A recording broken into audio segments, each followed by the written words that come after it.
नमस्कारम। हमारी प्रकृति चैनल में आप सभी का स्वागत है। हमारी प्रकृति ने हमारे लिए धरती पर बहुत सी वनस्पतियाँ दी है।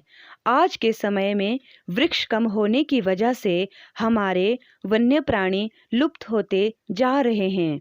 पेड़ पौधे अधिक होंगे तो वन्य प्राणी भी सभी सुरक्षित रहेंगे। इसलिए मानव को अपने लिए नहीं बल्कि प्राणी मात्र के लिए पौधारोपण करना चाहिए। यदि हमें साफ और स्वच्छ वातावरण चाहिए तो पौधारोपण को जीवन का अंग बनाना चाहिए। आज हम जिस वृक्ष की बात करेंगे उसे हिमाचल प्रदेश के ग्रामीण क्षेत्र में खड़की के नाम से जाना जाता है।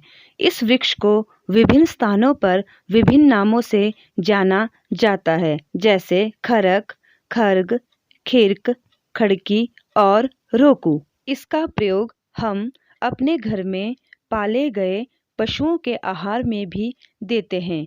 यह आहार पशुओं के लिए बहुत पौष्टिक होता है। इस वृक्ष की पत्तियां मानव भी खा सकता है।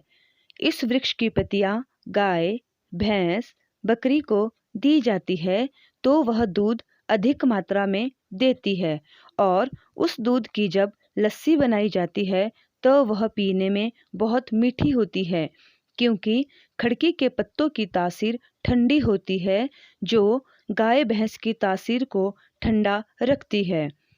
खड़की के वृक्ष की पत्तियां कम चौड़ी और मुलायम होती है, जबकि इस वृक्ष की दूसरी प्रजाति जिसे हम लोकल भाषा में खड़क कहते हैं, उसकी पत्तियां चौड़ी होती है। इसके पत्ते हल्के खसरे होते हैं और इसकी तासीर गर्म होती है। इसे दुधारू पशु के लिए खाने में ना दे, क्योंकि इसको खाने के बाद गाय भैंस के जो दूध की लस्सी बनाई जाती है वह खट्टी होती है और मक्खन भी कम निकलता है। खड़की और खड़क में छोटे छोटे फल आते हैं जो पहले हरे और पकने के बाद हल्के लाल हो जाते हैं, जो खाने में मीठे होते हैं। पक्षी इन फलों को बहुत चाव से खाते हैं। इस वृक्ष के फल मई और जून में पकते हैं। संवर्धन में भी इस वृक्ष का बहुत योगदान है। इस पौधे की एक विशेषता यह भी है कि इसमें पतझड़ काफ़ी कम समय के लिए रहता है, जो वायुमंडल के लिए बहुत अच्छा होता है। इन्हें जंगलों में लगाने से जंगल हमेशा हरे भरे रहते हैं। आइए अब जानते हैं मनुष्य इसे कैसे खा सकता है। खड़की के छोटे छोटे और कोमल पत्ते लें, जिन्हें हम ग्रामीण भाषा में कुंबड़ू कहते हैं।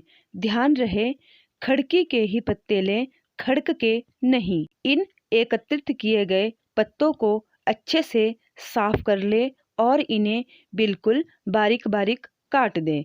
काटने के बाद इसमें बेसन मिला दे। नमक और मसाले स्वाद अनुसार प्रयोग करें। बेसन इतनी मात्रा में मिलाएं कि जब आप इसको रोटी बनाओ तो उसमें दीड़ रहे। रोटी बनाने के बाद इसे शिडू मेकर, जिसे मोमोज मेकर कहते हैं, उस पर पकाएं। इसमें भाप बनाने के लिए शिडू मेकर के सबसे नीचे वाले सांचे में 1 गिलास पानी डालें। अगर आपके पास शिडू मेकर नहीं है तो आप इसे रोटी बनाकर तवे में थोड़ा तेल लगाकर भी पका सकते हैं। इस व्यंजन को पहाड़ी भाषा में पचीड़ या पतरोड़ू कहा जाता है। खड़की के पत्ते फरवरी और मार्च में ही खाने योग्य होते हैं, उसके बाद नहीं।